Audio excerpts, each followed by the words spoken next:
hoje ser advogado é um trabalho personalizado, né? Sim. Para cada cliente é uma forma, uma tratativa. E eu sempre gostei da metodologia das portas, da composição, porque eu acho que muito se resolve na esfera do direito, extrajudicialmente, na composição. Facilita muito, né, doutora? A vida das pessoas, né? Desafogo judiciário. Eu penso que é mais. Muitas vezes as pessoas, nós temos, todos nós, como seres humanos, nós temos uma questão de ego. Muitas vezes as pessoas, elas estão tão compelidas na questão por uma situação que desagradou, por uma situação maldita, ou uma vírgula mal colocada. Sim. E elas criam óbices e que se tornam verdadeiras situações desagradáveis. Então, assim, a metodologia das portas, da multiportas que existe, quando você fala de mediação, ela é super importante, porque muitas vezes você consegue, ela só quer falar, ela só deseja colocar para fora, olhar para outra pessoa nos olhos e falar o que ela acha. E eu me encontrei. Aí fui fazer um curso, eu já tinha esse atendimento com alguns clientes. E aí eu fui fazer o curso. Fiz estágio no Fórum da Freguesia do Ó. Quantos anos nessa época? Eu tenho acho que uns 6 anos atrás. Uns 6, 7... Foi antes da pandemia, foi bem antes da pandemia. E foi um curso, não é um curso fácil, é um curso maçante, né? São muitas horas. E eu fui fazer o estágio. E no estágio me convidaram para trabalhar. E eu achei fantástico, eu comecei a trabalhar lá e eu tinha que entregar minha carga horária toda. E depois eu fui pro fórum, hoje eu estou lotada no Fórum da Lapa, né? Onde eu faço pré e processual no Sejusc. Superendividamento, família e civil. Nossa, doutora, que legal. E aí eu descobri, porque é muito bom, você lidar com situações e poder ajudar. Porque muitas vezes, eu me coloco no lugar, é aquela questão da empatia. Você se coloca no lugar das pessoas e tenta resolver da melhor forma possível. Por quê? Porque quando a gente fala do juízo e do judiciário, os olhos tá na lei. Sim. O juiz, ele vai apreciar focado nas provas, no que ele tem ali. É diferente da situação que você pode resolver numa tratativa, mas por que não fazer onde todos ganham? Porque no judiciário, a gente vai ter um que vai ganhar, um vai receber a procedência. Sim. E o outro não. Um ganha e o outro perde. Sim. Já não, na mediação é um ganha-ganha, não tem como. Você abre mão aqui, você ajusta ali e todos saem satisfeitos. É o intuito, a intenção, né? Doutora, e qual é o percentual, assim, de acordo que vocês conseguem? É alto. É alto, né? Embora nós tenhamos muitos colegas, até mesmo na Lapa, eu já ouvi por muitas vezes alguns colegas falando o Sejusc é terrível, não gosto da mediação. Às vezes a gente fala sem ter a propriedade. Sim, sem dúvida. Agora, quando você está dentro da situação, você verifica e é muito gratificante, porque você está resolvendo muitas questões. Eu falo que quando eu comecei a fazer família, que eu comecei no Fórum da Freguesia do Ó, foi uma surpresa, porque eu não tinha conhecimento, eu não tinha noção do sofrimento alheio. Eu acho que família, desde que o mundo é mundo, existe a família. Ela é a base, o alicerce de qualquer ser humano, né? Sim. E eu não conhecia esse lado de tantos conflitos, de tantas situações. E às vezes, de situações que são fáceis de resolver e que muitas vezes as pessoas, como elas estão na situação, elas não conseguem enxergar. Que às vezes a resposta tá ali, tá no meio. né? Mas é a questão de magoar, é a questão do ego ferido, é a questão do egoísmo. Mas, assim, é muito alto o grau de qualificação, de quantificação dos acordos, né? É muito alto isso. E o próprio judiciário, ele vê hoje que é a maior solução. Até porque o judiciário está sobrecarregado. Sim, sim. Extremamente sobrecarregado.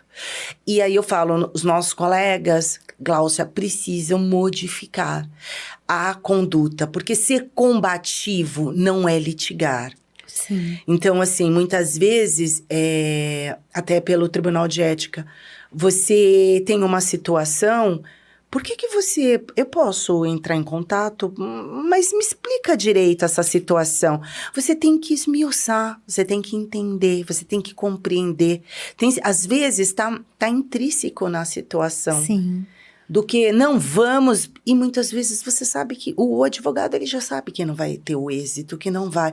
Então, para que irmos? Tem situações que são desnecessárias, né? Ou então hoje a mediação, ela é saudável, ela é importante e eu acho que sim, que ela é uma forma de desafogar o judiciário que está de uma forma sufocante. Doutora, deve ser bem gratificante quando as pessoas chegam para sentar naquela mesa, carrancudas, né, com o coração doendo, apreensivas, porque a situação não é uma situação confortável, mas que com o passar, né, dali do tempo, as pessoas vão se abrindo, né, ouvindo uma terceira pessoa.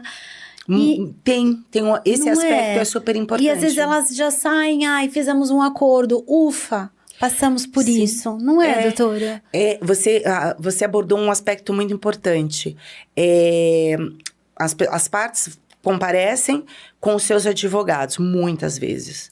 E ali já está tudo já formatado como o advogado vai conduzir, como eles pretendem. Então, a primeira coisa que eu gosto, eu agradeço a presença de todos, de desconstruir essa situação, é falar, olha, passado deixa no passado. Vamos inicializar, vamos entender a situação. Eu me reservo no direito de fazer pergunta para melhor entendimento dos fatos. E daí mas eu gostaria, e o advogado muitas vezes, o meu colega, é ele que quer falar, é só ele que quer falar. Que não é esse momento, não é o momento. Não, ali eu tô para ouvir as partes. Sim. E aí eu deixo de uma forma, às vezes eu faço uma brincadeira, você quebra o gelo, né? Às vezes eu levo até fatos da minha vida que daí para quebrar o gelo, para que se sentirem mais à vontade. Eu só peço, quando começa a perder a noção de respeito, vou mutar vocês. Adoro mutar. Então, assim, você faz um joguinho, você descontrai. Sim. Porque ali não é pressão. Eu não tô ali para criticar. Porque eu penso que não só ali como mediadora, mas como advogada, eu não critico ninguém, eu não tenho esse poder de criticar.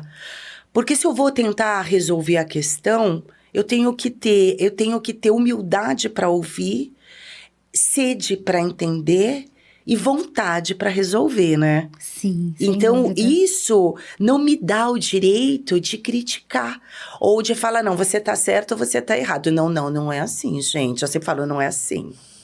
Porque existem duas situações, né? Duas falas e uma verdade. Sim. E o imperativo da verdade não necessariamente é bom nem para A nem para B. Sim. Então, são situações que você coloca de uma forma que é muito gostosa. E faço até mediação no TED, viu? No Tribunal de Ética, faço entre os pares. Vai contar pra gente também. Faço também. Doutora, e às vezes tem um limite de horas? Porque às vezes eu vejo que a negociação fica ali, às vezes até quase a tarde inteira, até que chegue a um acordo em comum, né? Então, quando eu vejo, existe, a gente tem, são agendadas conforme a necessidade, às vezes são 2 ou 3, né, dependendo. Mas o que acontece? Quando você vê, principalmente família, que você vê que tem muito sentimento, muita mágoa, eu tento, eu estendo até resolver. Eu falo que isso é gratificante para mim. É uma situação que eu ajudei. Então, assim, eu não pontuo no horário. E daí claro, você vai levando, tentando que siga um rumo onde eles vejam a solução. Porque a proposta é que eles tenham esse entendimento, que eles podem resolver. É o que eu falo. Quando a gente já fala do aspecto família é pro resto da vida. Sim. E chego a falar até para os meus colegas. Nós somos contratados, muitas vezes, eu faço também família. Nós somos contratados, mas nós vamos sair de cena. A família persiste. Então, a gente tem que ter um cuidado muito grande como a gente vai fazer essa condução. Porque nós vamos sair e eles continuarão. Sim. E é louvável e saudável que eles mantenham e saibam gerir esse relacionamento, até pelos filhos. Para não criarem portais, para esses portais não serem problemas para os filhos no futuro. Doutora, e você conversa tudo isso com eles? Converso. E quando você vê que tem uma das partes que está equivocada, a doutora chega a falar assim, olha, você já viu dessa outra maneira? Você tem essa... Fala. De tentar... Eu falo, você vai me desculpar, mas você já parou para pensar? E às vezes eu comento até de situações que já envolveram comigo como mãe e que não é fácil. Ou até às vezes nós vivemos numa sociedade, o Brasil é machista, né? Então tem situações que o homem pondera de uma forma equivocada com referência à mulher. Ou com referência a alimentos, a quanto que filho... Gente, filho come muito. E na medida que vai crescendo, muito mais. Ele está em desenvolvimento.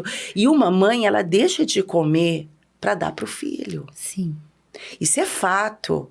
Então, são situações que eu elenco até. Falo, gente, o meu filho falava, nossa, mas como você come? Come mesmo, que é saudável. E uma mãe, eu fico imaginando aquela que não tem condições, ela abre mão dela pelo filho. Com certeza. Então, eu mostro esse outro lado.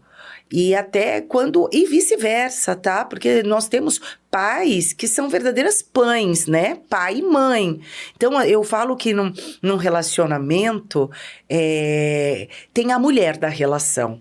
Mas a mulher da relação não necessariamente é a mulher. É aquele que tá com o ego ferido.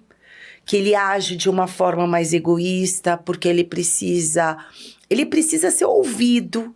Ele vai por caminhos que às vezes ele tem a intenção de mágoa, de magoar, de ofender, mas não necessariamente é a mulher. Então eu falo que a mulher da relação é muitas vezes um homem. Sim, é né? verdade. Porque ele não aceita o término, a ruptura. Aliás, uma ruptura ela não é boa em qualquer momento. Porque todo mundo sonha. E quando você casa ou vai viver com uma pessoa, você vive num contexto de constituir uma família, de ser feliz. E quando ocorre essa ruptura, eu falo que não foi um fracasso, foi uma situação que os dois não souberam lidar. Mas não existe o mais para um ou menos para o outro. O erro é dos dois. E a gente tem que ter a hombridade e a decência de assumir. Eu acho que isso é muito importante. É a humildade. É aquela situação que a humildade cabe em qualquer lugar.